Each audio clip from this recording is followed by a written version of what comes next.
গতকালকের second video গানটা কেমন চুজ করেছিলাম, গানের সম্পর্কে তোমরা বলতে ভুলেই গেছো। ভিডিওর বিষয়বস্তু এত গরমাগরম ছিল, তাই না? পুরো একেবারে গরম গরম আলুর চপ বেগুনির মতন। হাট রাবণ রাবণ হুমে তসানন রাবণ হুমে।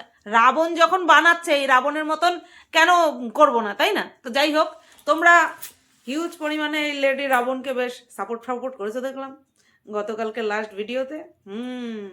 এইটাই হচ্ছে বিষয়, যে সুতপা যখন খেপে বিনা কারণে খেপে না। লাতখরগুলোকে ভালো করে লাথিয়ে দিতে হয়, নতবা হয় না। তো চলো, আজকের টাইটেল থাম্বনেল দেখে বুঝতেই পেরে গেছো কাকে নিয়ে ভিডিও করতে এসেছি। তো সেই ভিডিও রিলেটেড, মানে আজকের ভিডিও রিলেটেড একটা গান তো অবশ্যই আছে তোমাদের জন্য। সেটা হচ্ছে, এটা কি, এর আগেও ভিডিও শুরু করলাম ডিস্ট্রাকশন, এখন আবার ডিস্ট্রাকশন।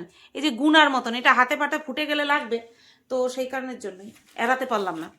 তো আজকের ভিডিওকে রিলেট করে গান হচ্ছে না, এটা গান না। लख लख नखरे रहने दे, चले न तेरे कोई पै तेरे। लख लख नखरे रहने दे, चले न तेरे कोई पै तेरे। सिंधली बदन वालिए, सिंधली बदन वालिए। কার গান বলো তো? এটা হচ্ছে আরে আরে আরে অক্ষয় কুমারের, মুভিটার নামটা ভুলে গেছি। অক্ষয় কুমার আর কি যেন বলে তোমার, কমবাক্ত ইশক। ইয়েস, কমবাক্ত ইশক মুভির গান। আর করিনা কাপুর, আফতাব ছিল, তারপরে অমৃতা রাও ছিল, অমৃতা আরোরা, মালাইকা আরোরা, তার বোন অমৃতা আরোরা। হ্যাঁ, অমৃতা রাও হচ্ছে বিবাহ মুভির যে মেয়েটা ছিল রোগা করে, ওই মেয়েটার নাম হচ্ছে অমৃতা রাও। আমার এই দুটোর মধ্যে গন্ডগোল হয়ে যায়। তো এই মুভি থেকে এই গানটা আজকে এই মানে ভিডিওটার জন্য একেবারে অ্যাকিউরেট, এত সুন্দর গেছে গানটা, সে কি বলবো। আমি ভাবছিলাম একটা নেকু নেকু গান কি খুঁজে পাই। হ্যাঁ, দারুণ। আর অক্ষয় কুমারের লুকটা দেখেছিলে, আর চুলটা পুরো ন্যাড়া ন্যাড়া, আর হেভি হেভি সিনবিলি বদন বালি, এরকম করে আমি যদি দাঁড়িয়ে থাকতাম আমি নাচটা করে দেখাতাম, হেভি। তারপরে এই মুভির আরেকটা গান আছে না, एक बार जो हो जाए कर जाए ऐसी की तैसी, ऐसी की तैसी। তোমরা জানো একটু রক রক ভাব ভালো লাগে। তো চলো, হ্যালো বন্ধুরা, কেমন আছো সবাই? আশা করছি তোমরা সবাই ভালো আছো, আর আমিও ভালো আছি। হ্যাঁ, গতকালকের ভিডিওটাতে তোমরা সাপোর্ট করেছো, অ্যাকচুয়ালি তোমরা বুঝতেই পারো। আর একটা কমেন্ট দেখলাম, মানে সেই কমেন্টটা এতটা, মানে কি বলবো, মানে আমার ভিডিওটার এতটা সাকসেস হয়েছে ওই একটা কমেন্টের জন্য। মানে কি বলবো, তোমাদের ভালোবাসা তো রয়েইছে, যার উপরে ভর করে আমি কন্ট্রোভার্সির নদী সমুদ্র পার হচ্ছি। কালকে একটা কমেন্ট এসেছে, দেখবে তোমরা, লিখেছে 3 বছরে কোনো কন্ট্রোভার্সি ক্রিয়েটারকে কমেন্ট করিনি, আজকে করলাম। এটা কিন্তু একটা বিশাল বড় পাওনা, তাই না? একটা বিশাল বড় পাওনা। আমি নির্দোষ, সেটাকে বলার হক আমার আছে। আর কিভাবে বলবো, যেরকমটা আমাকে ট্রিট করা হচ্ছে ঠিক সেইভাবেই বলবো, তাই না? তো অবশ্যই কোনো রকম কোনো খারাপভাবে বলিনি, খারাপ ইন দ্য সেন্স কোনো স্ল্যাং ইউজ করিনি। ইচ্ছা তো ছিল, কিন্তু ওই ড্যাশ বলে কাজ চালিয়ে দিয়েছি। তো চলো আজকে টপিকের মধ্যে ঢুকে যাই। আজকে একদম না পয়েন্ট আউট করে বসেছি। দাঁড়াও একটুখানি লাইটিংটা কমিয়ে দিই, ব্রাইটনেসটা, তাহলে তোমরা বুঝতে পারবে। দেখো, পয়েন্ট করে বসেছি, ঠিক আছে, যাতে করে একটাও পয়েন্ট বাদ না যায়।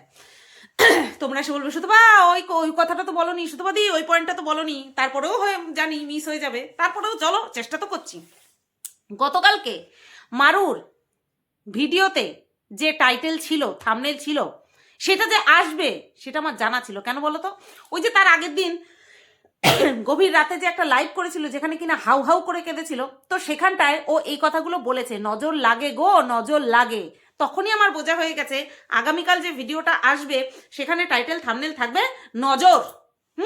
তো এই যে নজর লাগাটা, এটাই ছিল ওর গতকালকের ভিডিওর বিষয়বস্তু, মারুর গতকালকের ভিডিওর বিষয়বস্তু। আমি ভাবি যে কতখানি সিম্প্যাথি নেওয়া যায়। মানে একটা পাত্র তো থাকে, ধরো আমি একটা মানে পাত্র নিয়ে এসেছি, জল নেব বা দুধ নেব বা যাই কিছু নেব না কেন, সেই পাত্রের তো একটা মাপকাঠি আছে, যে এর থেকে বেশি যদি আমি ঢালি, জল বলো তেল বলো, সেই লিকুইড জিনিস বলো বা শুকনো জিনিস বলো, যাই বলো না কেন, তার তো একটা ধারণ ক্ষমতা আছে। তার উপরে দিলে পরে সেটা কি হবে, উপচে পড়ে যাবে। হ্যাঁ, তো মারু ইদানিংকালে এত ইনোসেন্ট সাজছে, এতটা নিরীহ সাজছে, সে মোটে ধারণার বাইরে ইনোসেন্ট নিরীহ সাজা শুরু হয়ে গেছে, যেটাকে কিনা এখন লোকে বুঝতেও পারছে। হ্যাঁ, অতি চালাকি করা ভালো না, চালাক হওয়া ভালো, অতি চালাকি করা ভালো না। তো মারু অতি চালাকি করা শুরু করেছে, যেহেতু ওর এই প্রেগনেন্সি বিষয়টা নিয়ে মানুষ ওকে সিম্প্যাথি দেখাচ্ছে। হ্যাঁ, তো সেই জিনিসটাকে কাজে লাগিয়ে ও আরো ন্যাকামো করছে। এটা ঠিক হচ্ছে না, এটা ঠিক হচ্ছে না, এটা ওর জন্য ঠিক হচ্ছে না, এটা বাদবাকি সবার জন্য ঠিক হচ্ছে। কারণ ওর ন্যাকামোটা মানুষে বুঝতে পারছে, আর ও যে সমস্ত বুজরুগি করছে, এই যে যেমন নজর লেগে যাওয়া, এই সমস্ত, তো সেটা মানুষে ভালো মতন বুঝতে পেরে যাচ্ছে। তো চলো টাইটেল থাম্বনেল নিয়ে বলে নিলাম, এবার ভিডিওর ভিতরে ঢুকে যাই। ভিডিওর ভিতরে ঢুকে যাই। তো শুরুতে দেখলাম মারু ভিডিও শুরু করেছে, আর পেছনে মালতী মেশো বসে জলমুড়ি খাচ্ছে, হাগু হয়ে আছে, পটি হয়ে আছে, পেট খারাপ। তাই এবার মারু বলছে যে আমি সকালবেলা পান্তা ভাত খেয়েছি। ও ওয়াও, পান্তা ভাত খেয়েছে। আবার মারু প্রেগনেন্ট, অনেকে বলছে প্রেগনেন্ট অবস্থায় বাসি কিছু খেও না, তো ভাত পান্তা খেয়েছে তার মানে বাসি ভাত খেয়েছে। আচ্ছা, কি দিয়ে খেয়েছে? শাক ভাজা দিয়ে। ওয়াও, শাক ভাজা দিয়ে সকালবেলা খালি পেটে তোমার হচ্ছে পান্তা ভাত খেয়েছে। আগের দিন রাত্রেবেলা সারাদিন কি খেয়েছে? চিকেন খেয়েছে। পরের দিন সকালবেলা শাক ভাত খেয়েছে সকালবেলা, ঠিক আছে, খালি পেটে, অথচ নজর লেগেছে।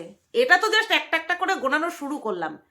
আচ্ছা, আমরা সবাই প্রায় জানি খালি পেটে তোমার এই শাক খাওয়া উচিত না, খালি পেটে ফলও নাকি খাওয়া উচিত না। তবে এখন আবার নতুন নতুন সব মানে ওটাকে কি বলে, গবেষণা করে বের করা হয়েছে যে না, খালি পেটেও ফল খাওয়া যায়, যেরকমটা কিনা সোমনাথ খায়, খালি পেটে ফল খায়। আচ্ছা, সেই হিসাব করে এখন মারুও খালি পেটে ফল খেয়ে বলছে না না, আমরা জানতাম না, কিন্তু খালি পেটে ফল খাওয়া যায়। কি বলো তো, অনেকে সকালবেলা খালি পেটে ওজন ঝরানোর জন্য বা ফিট থাকার জন্য লেমন ওয়াটার খায়, তার মধ্যে ঈষদুষ্ণ গরম জলে লেবুর রস মিশিয়ে, মধু মিশিয়ে অনেকে খায়, ঠিক আছে। অনেকের অ্যাসিড হয়ে যায়, অনেকের অ্যাসিড হয়ে যায়, অনেকের কাজ হয়, অনেকের অ্যাসিড হয়ে যায়। অ্যাপেল সাইডার ভিনিগার এরকম একটা কিছু আছে যেটা কিনা ওয়েট লসের ক্ষেত্রে নাকি খুব ভালো, ওটা সবার শ্যুট হয় না।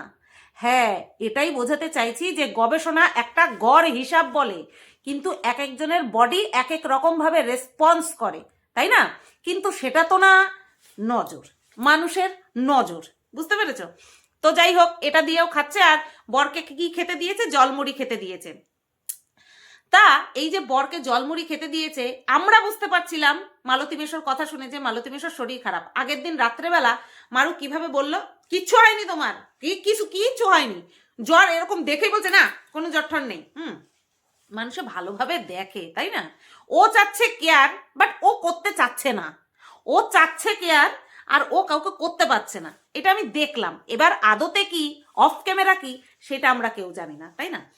আমরা তো অন ক্যামেরা যেটা দেখছি সেটা বলবো, আর যেটা ভেতরে ভেতরে জানি সেটা টুকটাক, যদি এখানটায় তাপ্তি মারতে হয়, ওখানটায় জোড়াতালি দিতে হয়, সেখানটাতে বলবো।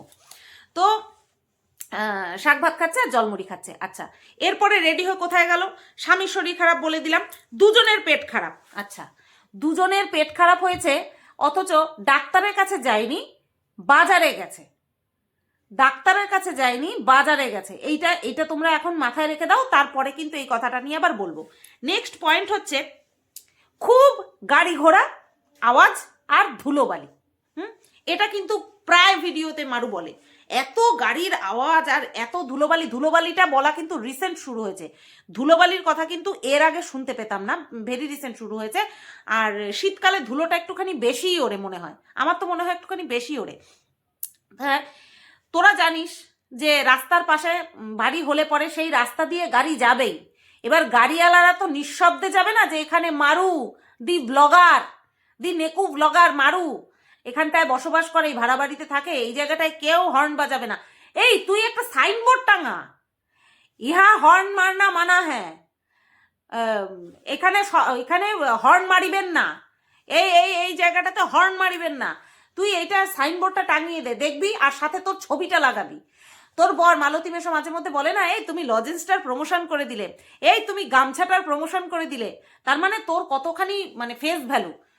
তোর একখানা ভালো ছবি, ওই বিয়ে করার যে ছবি, সেইখানে মেকআপ টেকআপ খুব সুন্দর হয়েছে, প্রফেশনাল মেকআপ, ওই মেকআপ দেওয়া ছবি দিয়ে একটা ব্যানার টাঙিয়ে দিবি যে এখানটায় হর্ন মারবেন না, ঠিক আছে? বেশ ভালো লাগবে। কিন্তু ও তো তোর বলতে হবে না, তুই বলবি দেখো আমার ছবিটা বাইরে দিয়েছি, ব্যানার হিসেবে টাঙিয়েছি, আমার এখানে কেউ এখন আর হর্ন মারে না। আজও বহুদিন ধরে বলছে। রানাঘাটে লাস্ট যখন বাড়ি ছাড়ছে, ফ্ল্যাটটা ছাড়ছে, তখন কি বলছে, এইখানে কনস্ট্রাকশনের কাজ হচ্ছে, প্রচণ্ড আওয়াজ হচ্ছে, থাকতে পারছি না। এখন যেখানে এসেছে সেখানেরও বদনাম করে চলেছে। রাস্তার পাশে এদিকে তো অজপাড়া গায়ে পুকুর পাড়ের সাইডে নিলি না কেন? পুকুর পাড়ের সাইডে নিতে পারতি, কোনো আওয়াজ টাওয়াজ হতো না, বা ভেতরের দিকে নিতে পারতি, কোনো আওয়াজ হতো না। আচ্ছা চলো, এই যে মারু বারবার বলে নজর লেগেছে, নজর লেগেছে, নজর লেগেছে, দুদিন ধরে কিন্তু ভিডিওতে বলছে, তারপরে হচ্ছে তোমার ইয়েতে বলেছে, কি যেন বলে, লাইভে বলেছে নজর লেগেছে। গলায় তাবিজ, হাতে তাবিজ, মারুর গলায় তাবিজ, হাতে তাবিজ, তা ওর ব্যাটার আবার হাতে তাবিজ, সারা গায়ে তাবিজ, তারপরেও কি করে নজর লাগে মারুর? আবার ওর বরেরও নাকি লাগছে, মানে দুইজনেরই নজর লাগছে। তো তারপরে মালতী মেশো বলছে না না আর বেশি দেখানো যাবে না, টুকটাক দেখাবো, বেশি দেখানো যাবে না। তার মানে মালতী মেশোও কিন্তু এই সমস্ত, এই যে বলে নজর টজর দেওয়া, এই সমস্ত মানে। তা সারা গায়ে তাবিজ ঝুলায়, তারপরও যদি তোদের নজর লাগে, তাহলে কার কাছ থেকে তাবিজ এনেছিস? ইউজলেস তাবিজ, ইউজলেস। তো ওই তাবিজে কোনো কাজ হচ্ছে না, ছুঁড়ে ফেলে দে, পুকুর পাড়ে ফেলে দে, পুকুর পাড়ে গিয়ে জলে দিয়ায়, তাবিজটা যেখানে সেখানে ফেলতে নেই, জলে ভাসিয়ে দিয়ায় ওই তাবিজ, যেই তাবিজ তোদেরকে রক্ষা করতে পারছে না, মানুষের নজর লেগে যাচ্ছে তোদের। আজব কথাবার্তা। প্রথমে ফট করে কোথায় গেল আমাদেরকে দেখালো না, যাই হোক সবটা দেখানো যায় না। দেখলাম কি গলায় লাল কার্ড, এই মারু pregnant pregnant pregnant pregnant pregnant. প্রথমে বৃহস্পতিবার কোথা থেকে আসলো, বৃহস্পতিবার নিরামিষ, আবার কোথায় গেল, সেখান থেকে আসার পরে শনিবার নিরামিষ, ঠিক আছে? আর চারিদিকে ঝড় উঠে গেল, গলায় লাল কার্ড, সুতপা গলায় লাল কার্ড, প্রেগনেন্ট, ঠিক আছে চলো প্রেগনেন্ট। হাতে লাল কার্ড, হাতেও লাল কার্ড, অনেকে বলেছে ওই হাতের লাল কার্ডটাই নাকি গলায় পড়েছে।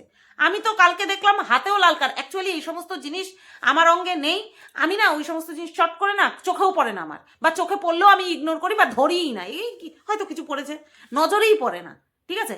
তো যাই হোক, ওর হাতের তাবিজ হাতেই আছে, হাতের তাবিজটা মনে হয় নজর লাগার জন্য, আর গলার তাবিজটা মনে হয় প্রেগনেন্সির জন্য। এত তাবিজ পড়েছে, তারপরেও নজর লাগার থেকে রক্ষা হচ্ছে না। ওই তাবিজের ইঞ্জিন বাড়াও, ওই তাবিজের পাওয়ার বাড়াও, ইঞ্জিন না পাওয়ার বাড়াও, দেখ ওখানটায় কোনো চার্জ দেওয়ার জায়গা আছে কিনা তাবিজের মধ্যে, ঠিক আছে? তাবিজটার ব্যাটারি ডাউন হয়ে গেছে, তাবিজটার মধ্যে চার্জে বসা তাবিজটাকে, তাহলে দেখবি আর কারোর নজর লাগবে না। আচ্ছা চলো, খাওয়ার দেখানো নিয়ে বলছে, খাওয়ার দেখানো নিয়ে বলছে, যেটা বললাম যে মালতী মেশো বলছে খাওয়ার দেখাবে না।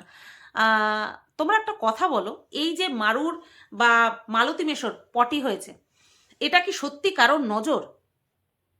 আমি তোমাদেরকে বলছি, যেটা কিনা আমার অনুমান, সেটা তোমাদেরকে বলছি। আমাদের পেট খারাপ একদিনে হয় না। আমরা আজকে, এবার ফুড পয়জন কিন্তু আলাদা বিষয়। ধরো আজকে আমি একটা জিনিস খেলাম, তার মধ্যে একটা কিছু পড়েছে, পয়জন, বিষাক্ত কিছু পড়েছে, সেই ব্যাপারটা সম্পূর্ণ আলাদা, সেটা কিন্তু ইনস্ট্যান্ট রিয়াকশন হয়। কিন্তু এই যে দীর্ঘদিন আমরা যে খাই, যেগুলো আমাদের কি সবই কি পাচিত হয়ে যায়? সবই কিন্তু হজম হয় না, ডাইজেস্ট সব কিছু হয় না। কিছু জিনিস হজম হয়, কিছুটা বর্জ্য পদার্থ হিসেবে, পটি হিসেবে বেরিয়ে যায়, ঠিক আছে? আবার কিছু জিনিস অপাচ্য অবস্থাতেই কিন্তু আমাদের শরীরের ভেতরে থেকে যায়, জমতে জমতে জমতে জমতে একটা নাড়া যখন পড়ে না, তখন সেটা ওই লুজ মোশন আকারে বেরিয়ে আসে। এবার এই যে ওরা যে খাচ্ছে বা আমরা যে খাচ্ছি, সেটা সবটা পাচিত হচ্ছে না। এবার ওরা কি খাচ্ছে? এই পিঠে খাচ্ছে, এই মালপোয়া খাচ্ছে, এখন দুধ রাখা শুরু হয়েছে, আবার দুধ খাচ্ছে। দুধে কিন্তু ল্যাকটোজ সবার কিন্তু হজম হয় না, এটা কিন্তু জেনে রেখো। আবার গ্রামে গঞ্জের দুধ কিন্তু একটু বেশি খাঁটি হয়, বেশি খাঁটি থাকলে বেশি প্রোটিন থাকে, ওটাও কিন্তু হজমে প্রবলেম হয়। তারপরে হচ্ছে তোমার পিঠে খাচ্ছে, পুলি খাচ্ছে, মাংস খাচ্ছে, এই সমস্ত কিছু খাচ্ছে। তোমরা ভাবো একসাথে দুজনের কি করে হলো? ফুড পয়জন না, ফুড পয়জন হলে পরে ওদের হসপিটালাইজড হতে হতো। বিষয়টা হলো ওরা খাচ্ছে খাচ্ছে খাচ্ছে, তারপরে ওরা তেঁতুল খেয়েছে, দুজনে মিলে কিন্তু তেঁতুল খেয়েছে। এবার তেঁতুল কি খারাপ ছিল না? তেঁতুল খারাপ ছিল না। তেঁতুল খেলে পরে ভেতরে যদি কিছু জমে থাকে, ওটাকে কি বলে, অন্ত্র, অন্ত্র অন্ত্র অন্ত্রতে যদি কিছু জমে থাকে সেটা কিন্তু বেরিয়ে আসে, সেটা বেরিয়ে আসে। ফুচকার টক জল বেশি করে খেলে দেখবা পরের দিন একদম ক্লিয়ার হয়ে যাবে। তো আমার এটাই মনে হয়েছে যে ওরা এতদিন ধরে কিন্তু খেয়ে চলেছে, কোনো রকম কোনো পেট খারাপের কথা আমরা শুনিনি, কোনো সময় পেট খারাপের কথা শুনিনি। হঠাৎ করে হয়েছে এই যে নাড়াটা পড়েছে, তেঁতুলটা গিয়ে নাড়িয়ে দিয়েছে, হ্যাঁ, এই কারণের জন্যই হয়েছে, এছাড়া আর অন্য কোনো কিচ্ছু না। এই যে খাওয়ারের উপরে লোভ লাগা, এই সমস্ত কিচ্ছু না। হ্যাঁ, আমার সামনে যদি কেউ অভুক্ত থাকে, তাকে যদি আমরা হেল্প না করি বা খেতে না দিই, সেই জিনিসটা মনে খারাপ দাগ কাটে, ঠাকুর অসন্তুষ্ট হয়। এছাড়া ওই যে লোভ দিলাম কিন্তু তোর পেট ব্যথা হবে, এরকমটা কিচ্ছু না। দৃষ্টি দেওয়া, এই সমস্ত কিচ্ছু না। খাওয়া দাওয়া আমি অন্তত এটা মনে করি, এটা আমি অন্তত মনে করি, ঠিক আছে? তো এই সমস্ত অশিক্ষিতের মতন কথা মারু একমাত্র বলছে সিম্প্যাথি গেইন করার জন্য, আর কিচ্ছু না। যাতে করে এই যারা ওর বিরুদ্ধে ভিডিও করে, পাবলিক যাতে একটুখানি ভালো করে ঠুসে দেয়, সেই জন্যই কিন্তু মারু এই টাইপের কন্টেন্ট বানাচ্ছে। নতবা ও ভালো মতন জানে যে ওরা কত খাওয়া খায়, ওরা দুটো ব্যক্তি কত খাওয়া খায়, আর তারপরে সামান্য একটুখানি পটি হওয়া এটা বড্ড স্বাভাবিক। মাঝে মধ্যে ক্লিয়ার হয়ে যাওয়া শরীরের পক্ষেই ভালো। আর তার জন্য নজর লেগেছে, এইরকম নজর লাগার কথা যদি বলা হয় মানে বা মেনে নেওয়া হয়, তাহলে তো মন্দিরার বেশি হয়, মন্দিরার তো তাহলে বেশি নজর লাগে, তাই না? এই সমস্ত কথা বলে ও যে কতখানি মূর্খ বা অতিরিক্ত চালাক, সেটাই কিন্তু ও বোঝাতে চাচ্ছে। আর তার ফলস্বরূপ কিন্তু অনেক মানুষই ওকে বলেছে যে এটা মানতে পারলাম না, তুমি যে নজর লাগার কথা বলছো, তোমার খাওয়াতে নজর লাগার কথা বলছো, এটা মানতেই পারলাম না, কারণ তুমি আজকে ভিডিও করলে সেটা আমাদের কাছে কালকে আগামীকাল আসছে, তাহলে তোমার খাওয়া তো আগের থেকেই হয়ে যাচ্ছে, তাহলে তোমার খাওয়ার নজর লাগছে কোথার থেকে? এটা অশিক্ষিত, এক নম্বর হচ্ছে অশিক্ষিত, 2 নম্বর হচ্ছে অতিরিক্ত চালাকি করছে, যার জন্য কিনা এই ধরনের কথাবার্তা ওদের মুখ থেকে বেরিয়ে আসছে। আচ্ছা, বাজার থেকে এসছে, বাজারে গেছে, বাজার থেকে এসে তারপরে বিছানাপত্র গুছাচ্ছে। এই 2 দিন আগেই না মারু বলছিল সকালবেলা উঠেই যদি বিছানা গুছিয়ে পরিষ্কার করে নেওয়া যায়, একদম ঝকঝকে তকতকে লাগে, শরীরটা ফ্রেশ লাগে, আর এটা ভালো। এই যে 2 দিনের বৈরাগী হয়ে যায়, আর তারপরে যদি এই বিষয়টাকে নিয়ে কন্টেন্ট বানানো হয়, তাহলে সেটা কখনোই তাকে ছিঁড়ে খাওয়া নয়, তারই বলা কথা তার সামনে মানে তাকে মুখোমুখি দাঁড় করানো, তার অতীতে বলা কথা আর সে বর্তমানের করা কাজ, এই দুটোকে সামনাসামনি দাঁড় করিয়ে দেওয়া, এটা তাকে ছিঁড়ে খাওয়া বলে না। আচ্ছা, এবার নেক্সট হচ্ছে, হ্যাঁ, বিছানার চাদর পাচ্ছে আর বলছে আগের যে পুরনো বিছানার চাদরগুলো, সেগুলো হচ্ছে সুতির বিছানার চাদর, ওগুলো রেখে দিয়েছি, ধুয়ে ঠুয়ে পরে কাজে লাগবে। হ্যাঁ, বাচ্চার কাঁথা বানাতে কাজে লাগবে, আমরা জানি না? আমরা সব জানি। বাজার থেকে এসে মারু দেখাচ্ছে কি কি জিনিসপত্র নিয়ে এসেছে, ঠিক আছে? এইবার যখন কৌটোগুলো দেখাচ্ছে, এক সেট কৌটো ছোট আর এক সেট কৌটো একটুখানি সাইজে বড়, তখন মালতী মেশো পাশ থেকে বলছে তাড়াতাড়ি দেখাও, দর্শকরা বিরক্ত হবে। বলে কি, দর্শকরা ওই তাড়াতাড়ি দেখাক বা আস্তে দেখাক তাতে বিরক্ত হবে না, ওই দেখানোর মাঝখানে তুই যে ওভার পোদ্দারি করিস। 2 দিনের ব্লগার পোদ্দারি করছে, দেখেছো? 2 দিনের ব্লগার, আর পোদ্দারিটা করছে দেখো, মনে হচ্ছে যেন ও প্রাচীন ব্লগার আর মারু নতুন ব্লগ শুরু করেছে, বিরক্ত হবে। যাই হোক, প্রেশার কুকারটা যে দেখালো, আমার মনে হলো না ওটা 5 লিটারের প্রেশার কুকার, আমার মনে হলো ওটা 3 লিটারের pressure cooker. Same pressure cooker, same সাইজের, কিন্তু আমার ঘরেও আছে, আমার ঘরে 5 লিটারের প্রেশার কুকারও আছে। 5 লিটারের প্রেশার কুকার এত বড় হয়, এত চওড়া হয়, এতখানি উঁচু হয়, ঠিক আছে? আমার মনে হলো না যে ওটা 5 লিটারের প্রেশার কুকার।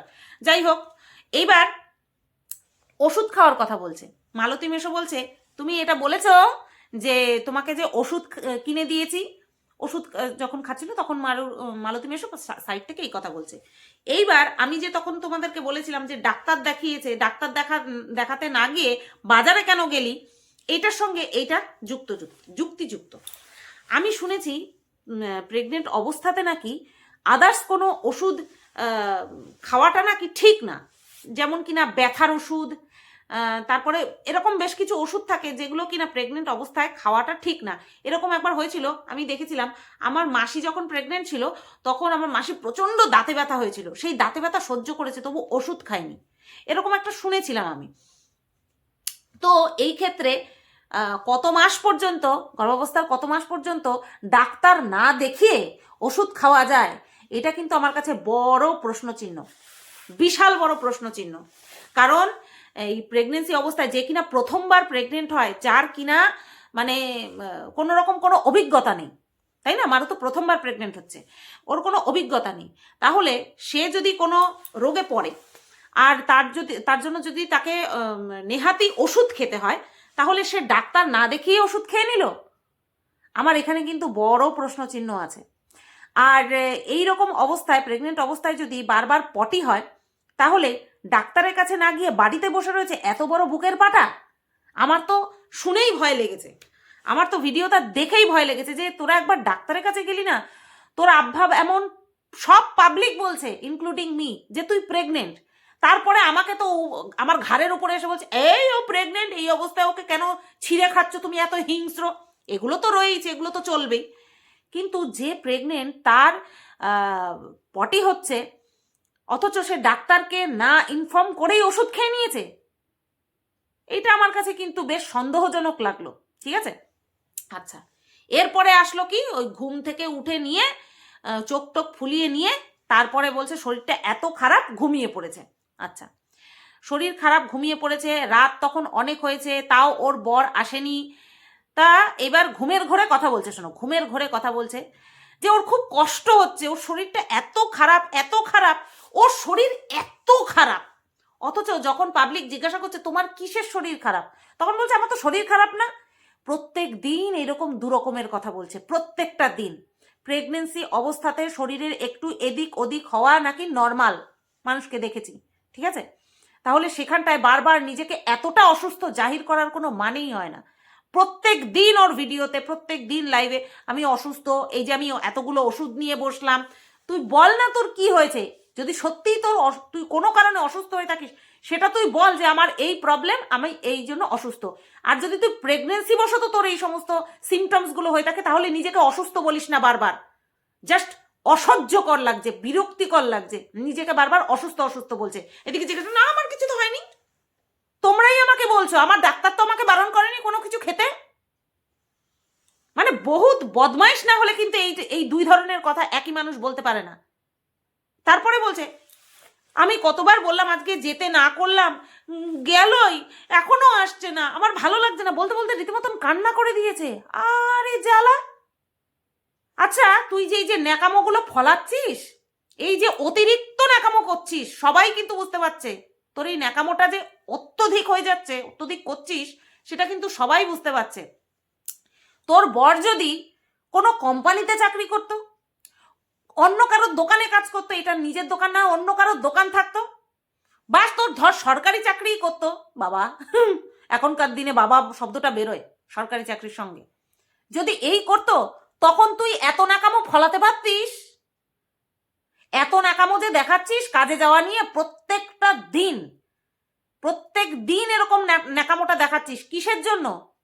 ভাব, বা তোমরা ভাবো যে যাদের স্বামী বাইরে থাকে, 2 বছরে একবার আসে, তারা তো না বাচ্চার মানে কি বলবো, এখন তো তাও ফোন হয়েছে, ভিডিও কল হয়েছে, এখন তো ভিডিও কলের থ্রুতে সমস্ত কিছু দেখে নেয়, তাও চাক্ষুষ দেখতে পারে না। সেরকম হলে তুই কি করতিস? যারা কিনা মানে ওটাকে কি বলে, ডিফেন্সে চাকরি করে, তাদেরও তো সেম অবস্থা। তা তোর এত ন্যাকামো করার কারণটা কি? আর নেহাতি যদি তোর এতই শরীর খারাপ হবে, এতই যদি অসুস্থ হবি, শ্বশুর বাড়িতে গিয়ে কেন থাকছিস না? সেখানে তো তোর থাকা নিয়ে কোনো বিধিনিষেধ নেই, তুই সেখানে গিয়ে কেন থাকছিস না? ঘর ছোট তো কি, তোর ঘরের জিনিসপত্র আগে, ঘরের মানে ওটাকে কি বলে, আয়তন, ঘরের আয়তন আগে, নাকি তোর পাশে এখন কেউ থাকা দরকার, কারোর তত্ত্বাবধানে তোর থাকা দরকার, সেটা আগে? কত দিক থেকে নাকামো করবি আর কত দিক থেকে ছলচাতুরি করবি? এত দিক থেকে ছলচাতুরি করছিস, এত দিক থেকে নাকামো করছিস, সেটা মানুষের, কিছু কিছু মানুষের চোখে পড়ে না। হ্যাঁ, আর সেই যে চোখে পড়ছে না সেটাকে মানে ধরে রেখেই তুই আরো নাকামো করে চলেছিস। এটা তোর জন্যই ক্ষতিকারক হবে পরবর্তীতে, না, এটা তোর জন্যই ক্ষতিকারক হবে, কারণ এই এত ন্যাকামো দেখতে দেখতে লোকে বোর হয়ে যাবে, তুই যা ন্যাকামো শুরু করেছিস। আর মানুষে সত্যি এখন না ওর এই অ্যাটিটিউড গুলো দেখে আমার এখন এই কথাটাই মুখ থেকে বেরোচ্ছে, আর কেউ প্রেগনেন্ট হয়নি, আমার কথা ছেড়ে দিলাম, আর কেউ হয়নি, কই তাদেরকে তো এত ন্যাকামো করতে দেখিনি। স্বামী কাজে যাবে না, এক তো যায় বিকেলে, সারাদিন বাড়িতে থাকে, ওর তাও হয় না, আশ্চর্য। সারাটা দিন বাড়িতে থাকে, যায় বিকেলে, আসে রাত্রেবেলা, যেহেতু বিকেলে যায় তাই রাত্রেবেলা করে তো ফিরবেই, তাতেও ওর হয় না। ও সারা দিন ওর বরকে একদম ও যেখানে থাকবে সেই গোড়ায় বসিয়ে রাখবে, তাহলে কি ওর শান্তি। এইগুলো জাস্ট অতিরিক্ত অত্যধিক নোংরা ন্যাকামো ছাড়া আর কিচ্ছু না, ঠিক আছে? এই ন্যাকামো আর কেউ মানে কি বলে ওটাকে, নর্মাল অবস্থায় যদি কেউ করতো, ও তো প্রেগনেন্ট এখনো একটা আলাদাই জায়গায় রয়েছে, নর্মাল অবস্থায় যদি কেউ করতো তখন কি বলতো, যে তোর বরকে তুই তোর নিজের কোলে বসিয়ে রাখ, কাজে যেতে দিতে হবে না, যত সব ন্যাকামো, এটাই বলতো, তাই না? কখন যাচ্ছে, বিকেলে যাচ্ছে, আসছে কখন, রাত্রেবেলা, তাতে ওর কেঁদে মেদে ফেটে পড়ছে। ডিসকাস্টিং। ঠিক বললাম? ইংরেজি উচ্চারণটা ঠিক করলাম? আচ্ছা, তারপরে কি দেখলাম, রাত্রেবেলা রান্না করতে পারেনি তাই নিয়ে এসেছে বিরিয়ানি। না, শনিবারের একেবারে সবকিছু একাকার, এরকমটা অনেকের সঙ্গেই হয়, অনেক সময়ই হয়, এরকম আমার সঙ্গেও হয়েছে। অনুষ্ঠান পড়ে গেছে শনিবার, যেতে হয়েছে, মানতে হয়েছে। আবার হ্যাঁ, অনেকে কিন্তু বিশাল মানা মানে, অনুষ্ঠান অ্যাটেন্ড করতে হবে, অ্যাটেন্ড করে আসবো, খাবো না, এরকমটা কিন্তু অনেকেই করে। জিব্বা বড় তো, তার জন্য আর আটকাইতে পারি না, পরিষ্কার কথা। ও তার জন্য বলবো না এই নজর লেগেছে, এই জোর করে খাইয়েছে, এই খেতে হয় না, আমাকে কেউ বাধ্য করতে পারে না, আমার যদি ইচ্ছা না হয়। বাড়িতে থাকি মানি, বাইরে গেলে পরে খেয়ে আসি, তাও যদি এরকম কোনো নিমন্ত্রণ টিমন্ত্রণ থাকে তো। আর কিছু বলার আছে? হ্যাঁ, রাত্রেবেলা দুপুরবেলা কি দিয়ে ভাত খেয়েছে সেটা বলতে ভুলে গেছি। মালতী মেশো কি দিয়ে ভাত খেয়ে গেছে লাস্টে? ঘি দিয়ে। মারু কি দিয়ে খেয়েছে? ঘি দিয়ে। কত বড় অসভ্য দেখো। কেন বললাম অসভ্য? নজর লাগার কথা বলছে, এদিকে পটি হয়েছে, তারপরে আবার ঘি দিয়ে ভাত খাচ্ছে দুপুরবেলা। তোমরা বলো তো, এর নজর লেগেছে নাকি এর অতিরিক্ত এই এইটা খাবো সেইটা খাবো, ওই খাই খাই স্বভাবের জন্য এই পটিটা হয়েছে? কিসের জন্য হয়েছে? আর লোকে বলে, লোকে বললেই পরে বলে কি, তোমরা কি আমার জন্য রান্না করে রেখেছো? আমি বলবো কি, মারু, এটা কারোর নজরের ফল না, এটা ওই যে যারা তোকে বলেছে তাদেরকে তুই ফিরে উত্তর দিয়েছিস না, যে তোমরা কি রান্না করে রাখছো আমার জন্য? তোমরা কেন বলছো? কারোর খাওয়া নিয়ে এভাবে বলো না। যাই করবি লিমিটে কর, যাই খাবি লিমিটে খা। আনলিমিটেড মাংস খাচ্ছিস, দুধ খাচ্ছিস, আবার মালপোয়া, আবার পিঠে, আবার এই, আবার সেই, কেন এত খাই খা? একটু রয়ে শয়ে খা, জীবন তো এখনো পড়ে রয়েছে। যত সব নজর লেগেছে, নজর লেগেছে। চলো, এই ভিডিওটা এই পর্যন্তই রাখলাম। যুক্ত যার মনে হবে সেই এসে কমেন্ট করে দেবা, ঠিক আছে? চলো, টাটা।